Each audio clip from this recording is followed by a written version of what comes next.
እንዴት ናችሁ? ዛሬ እንግዲህ አንድ ነገሮች ተፈጥሯል እነሱን ልነግራችሁ ነው የመጣው። አዎ ማለት የተፈጠረውን ሁሉ ነገር አይታችኋል ሁላችሁም እና ትንሽ ከባድ ነው። በዚህ ሁኔታ ይሄዳል ብለን አላሰብንም ነበር እና ትንሽ ነገሩ ከሯል። ናሂ በጣም ያጠፋ ነው። ብቻ ምን ማለት እንዳለብኝ አላቅም። በተቻለ አቅም እኛ ነገሩን ለማብረድ እየሞከርን ነው፣ ግን ያው ጭራሽ ብሷል እና አሁን ደግሞ ዛሬ ውብዬ ልብስ ይዞልኝ ወጣ ከቤት ለቆልኝ ወጣ እያለች እኛን ደውላ ጠርታ እሱን ልታስወጣ ወስናለች። እንግዲህ በጣም እየለመናት ነው ከቀደም ጀምሮ፣ ግን ያለውን ነገር እናንተ ማወቅ ስላለባችሁ አሁን ይዘን ይመጣ ነው። ለዛ ነው ይሄንን ነገር እና እኛ ደግሞ እኔና ኪራም ባላሰብነው መንገድ ነገሩ ስለሄደብን በጣም ሰሞኑን በጣም ጭንቀት ላይ እንቅልፍ የለኝም ሄሉ እና በጣም ጭንቀት ላይ ያለ ነው። እንግዲህ ምን ማድረግ እንዳለብን እስቲ ንገሩን። እስቲ ኮሜንት ላይ ምን ማድረግ እንዳለብንም ንገሩን፣ አስረዱን። ማለት በቃ ውብዬን እየለመናት ነበረ እና ናሂ ከወጣ ለእሷ ነው ነገሮችን የምታመቻቸውና ተይ ያልናት ነው። ግን በቃ እሱ ካልወጣ እኔ ነኝ የምወጣው ብላ በቃ ከባድ ነው የሆነና ናሂ ግን ምን እንደሆነ አናውቅም። ባይዞ ይሄ ነገር ሲፈጠር ናሂ ምን ነክቶት ነው የሚለው ነገር ራሱ አንድ ጥያቄ ነው የሆነብኝ። ቤቱ ጭር ብሏል። በቃ ያስጠላል አሁን ላይ ቤቱ። እኔ እንጃ እኔ በበኩሌ በጣም ነው የደበረኝ። ምንም እዚህ ማድረገው ነገር የለም አሁን ላይ በጣም ነው የሚያስጠላው እውነት። ይሄ ቤት እንደዛ ይቻላል። በመሀል ያለው ልጅ ነው የሚያሳዝነኝ። ጭራሽ ለልጃቸው አላሰቡም።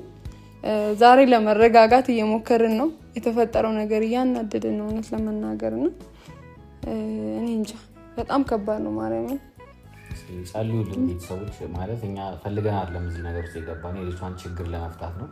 ግን ልጅቷ ያለባት የሜንታልም ችግር የአእምሮ ችግር ይመስለኛል። እኔ ድሮ እንደማውቃት አይደለችም ልጅቷ። ናሂም ድሮ እንደምናውቀው አይደለም እና ምን እየተፈጠረ እንደሆነ ለኛ ራሱ ትንግርት ነው የሆነብንና በጣም ነው እየተጨነቅን ያለነው። አዎ በጣም ብቻ እስቲ እናያለን። የሆነውን ትንሽ ከባድ ነው ለማናገር። ኦኬ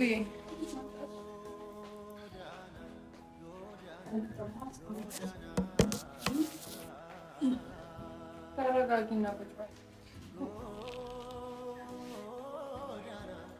ተረጋጋሽ?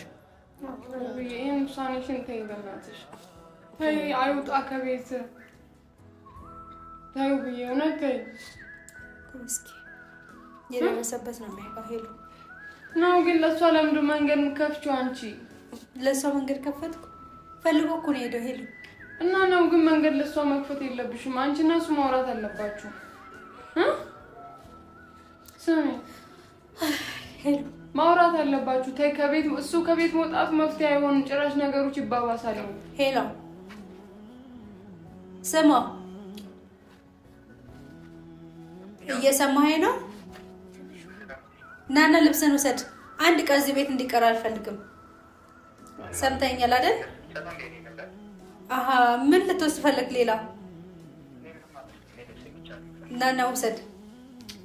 ከፈለግ ከፎቅ በታች ነው የምጥልልህ ከዛ ውጪ። አረ ውብዬ ሰው ሚለው ለምን ማሰሚው? ታይ ውብዬ በተለይ ስለፈጠረሽ በእናትሽ በቃ ይበቃኛል እኮ ሄሉ። ምንድነው ከዚህ በላይ ምን እንደሆነ ነው የምትፈልጊው? እስቲ ንገሪኝ። ከቤት ወጥቶ ለእሷ ለምን መንገድ የምትሰጪው አንቺ? እኔ ለላም እኮ መንገድ የሰጠሁት እራሱ ነው። ሁሉን ነገር ያዘጋጀው ሁሉን ነገር መስመር አስይዘው የጠበቀኝ እራሱ ነው እኮ። በቃ ተይዋ ታዲያ ለሱማ በቃ እዛው እኮ ሞቼ መቀር ነበር የመሰለው። አልተሳካልኝም። ለሰይጣን መንገድ መክፈት ነው። ለምንድን ነው